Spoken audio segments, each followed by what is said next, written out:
తమ కుటుంబంపై సీఎం చంద్రబాబు మంత్రి లోకేష్ కుట్రలు చేస్తున్నారన్న జోగి రమేష్ వ్యాఖ్యలకు మంత్రి అచ్చెన్నాయుడు కౌంటర్ ఇచ్చారు. కుటుంబ తగాదాల్లోకి వచ్చే ఆలోచన తమ నేతలకు లేదని మండిపడ్డారు.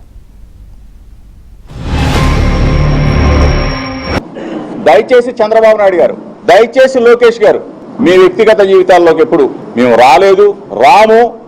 మాకు మనస్సాక్షి ఉంది, మాకు దేవుడిచ్చిన మంచి కుటుంబాలు ఉన్నాయి. అంతేగాని ఈ విధంగా ఇంత కుట్రలు అవసరమా అని చెప్పి అడుగుతా ఉన్నా. మీ ప్రభుత్వం వచ్చిన తర్వాత 2 సంవత్సరాల 3 నెలల కాలంలో నా కుటుంబం మీదే పడ్డారు. మీరు నా ఇంటిని ధ్వంసం చేయాలనుకున్నారు, నా మీద హత్యాప్రయత్నం చేయాలనుకున్నారు. ఇన్ని కార్యక్రమాలు చేసినా మీకు నా గొంతు నొక్కటం చేత కాలేదు, కాదు అని చెప్తా ఉన్నా.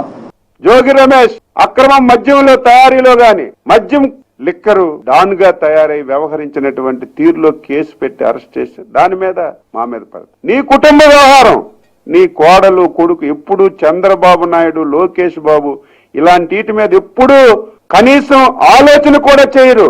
నిస్సిగ్గుగా మాట్లాడుతున్నారు. నిన్న ఇదేదో చంద్రబాబు నాయుడు గారు, లోకేష్ బాబు గారు మా కుటుంబాల మీద కూడా పడ్డారని. అంత హీనులు కాదు, మీ అంత దరిద్రమైనటువంటి ఆలోచన ఎవరికీ రాదు. నీ కుటుంబ తగాయిదాన్ని మా మీద పెట్టి దాన్ని కూడా విమర్శిస్తాను. ముందు దీనికి ఆన్సర్ చేయమని చెప్పి అడుగుతున్నాను.